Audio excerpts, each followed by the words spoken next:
आपको लिए चलते हैं तहसील अहमदपुर सियाल के इलाके घेरपुर, जहां यूथ फोर्स डुल की तरफ से असिस्टेंट कमिश्नर असद अली बुट फ्री मास्क तकसीम कर रहे हैं।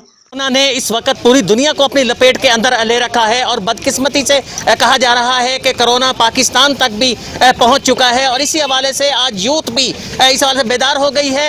इसके साथ साथ पाकिस्तान की जो कौम है वो इस वक्त गवर्नमेंट के साथ खड़ी दिखाई दे रही है कोरोना के हवाले से। और आज भी असिस्टेंट कमिश्नर अहमदपुर सियाल यहाँ घेरपुर में पहुंचे, जहाँ यहाँ की मकामी यूथ फोर्स डुल की तरफ से फ्री मास्क तकसीम किए जा रहे हैं। आइए आपको लिए चलते हैं असिस्टेंट कमिश्नर कहाँ कहाँ आज मास्क तकसीम कर रहे हैं।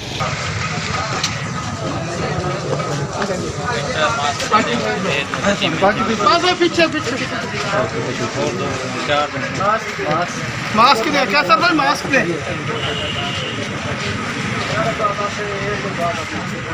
हमारा ज्यादा अंदर नहीं आओ।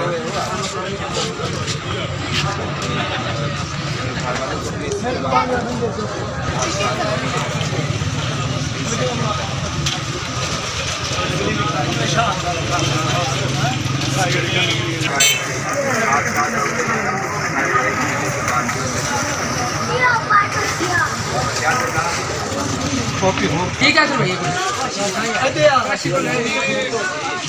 छोटे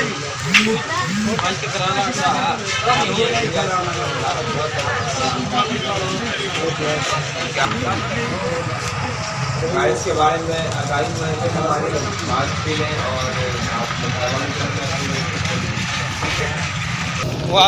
देखा इस वक्त असिस्टेंट कमिश्नर अहमदपुर सियाल की तरफ से मास्क यहाँ तकसीम किए गए। ऐसे यूथ फोर्स के इस इकदाम को कैसे समझते हैं? कौम जो है कोरोना के खिलाफ उठ खड़ी हुई है।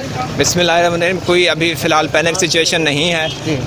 आवाम जो है ना पुरएतमाद रहें। इंशाल्लाह गवर्नमेंट ने तमाम जो इक़दाम हैं वो उसको पूरे कर लिए हुए हैं और जो एहतियाती तदाबीर हैं वो इख्तियार करें। मसला इसमें कि रेगुलरली हैंड सैनिटाइज़र के साथ और दूसरे जो हमारे सोप हैं स्टैंडर्ड उसके साथ वो जो है अपना हाथ धोते रहें और हाइजीन का ख्याल रखें। इंशाल्लाह ताला पाकिस्तान पे अल्लाह मेहरबानी करे। इंडिया दिया जा रहा है कि लॉकडाउन भी किया जा सकता है, पॉसिबिलिटी है कि लॉकडाउन हो सकता है। गवर्नमेंट की पॉलिसी है, वो गवर्नमेंट जैसे पॉलिसी डिवाइस करेगी उसके मुताबिक हम भी इंशाल्लाह चलेंगे। गुफ्तगू सुनिए अपने असिस्टेंट कमिश्नर अहमदपुर सियाल की। उनका ये कहना था कि अभी ऐसी कोई खतरनाक सूरत नहीं है, लेकिन हुकूमत इस हवाले से मुकम्मल तौर पर तैयार है और हुकूमत की तरफ से तैयारियाँ की गई हैं। उनका ये भी कहना था कि लॉकडाउन के हवाले से अगर पॉलिसी सामने आई तो उस पर अमल दरामद किया जाएगा। जी।